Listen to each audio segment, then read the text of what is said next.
আমরা বলতে পারি সর্বোচ্চ মানে কুইকেস্ট, সবচেয়ে দ্রুততম সময়ে হ্যান্ডওভার হবে। এটা যদি দেখা যায় যে 3 দিনের মধ্যে যদি এমন হয় যে ইলেকশন এমপিরা শপথ নিয়েছে, নেওয়ার পরে সংখ্যাগরিষ্ঠ দল লিডারকে ডাকা হচ্ছে যে আপনি আসেন শপথ নেন as a new prime minister, আমরা 3 দিনের মধ্যেই এটা হয়ে যেতে পারে। মানে 15ই ফেব্রুয়ারিতেও হয়ে যেতে পারে, এটা 16 ফেব্রুয়ারিতেও হতে পারবে, আমার মনে হয় না এটা মানে 17-18 ফেব্রুয়ারির পরে যাবে।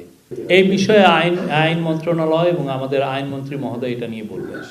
এটা রেইনবো অলরাউন্ডার এক্সটেরিয়র পেইন্ট, বাড়ির বাহিরের দেয়ালের সুরক্ষা নিয়ে থাকুন নিশ্চিন্ত, সাথে পাচ্ছেন 10 বছরের ওয়ারেন্টি। আইন উপদেষ্টা আর এই বাকিটা যেটা ভূমিকম্প যেটা বললেন, অবশ্যই এই যে নতুন যে ইনস্টিটিউট যেটা, সেটার মূল যে কাজটা হবে যে এই কাজগুলোই অনেকটা তারা করবেন।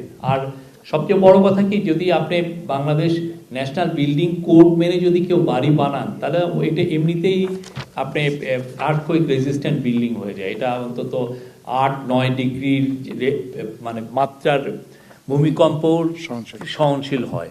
তো আমরা এই বিষয়ে তো মানে ইতিমধ্যে আপনারা দেখেছেন যে রাজুক তার কাজগুলো করছে কিছুটা, আর একটা হচ্ছে যে পুরো সারা বাংলাদেশে যাতে এই কাজগুলো মানে আরবান সেন্টার তো অনেকগুলো আছে বাংলাদেশে এখন, আরবান সেন্টার পৌরসভা এবং আপনি যদি সিটি কর্পোরেশন দেন 500-র উপরে আছে।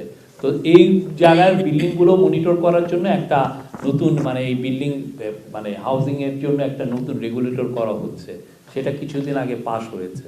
তো আমরা আশা করছি যে বাংলাদেশে বিল্ডিং বানানো এবং এটা যাতে ভূমিকম্প সহনীয় বিল্ডিং তৈরি হয়, সেই বিষয়ে এই গভর্নমেন্ট যে কাজগুলো করে যাচ্ছে সেই কাজগুলো সামনেতেও আরও এটা কন্টিনিউড হবে।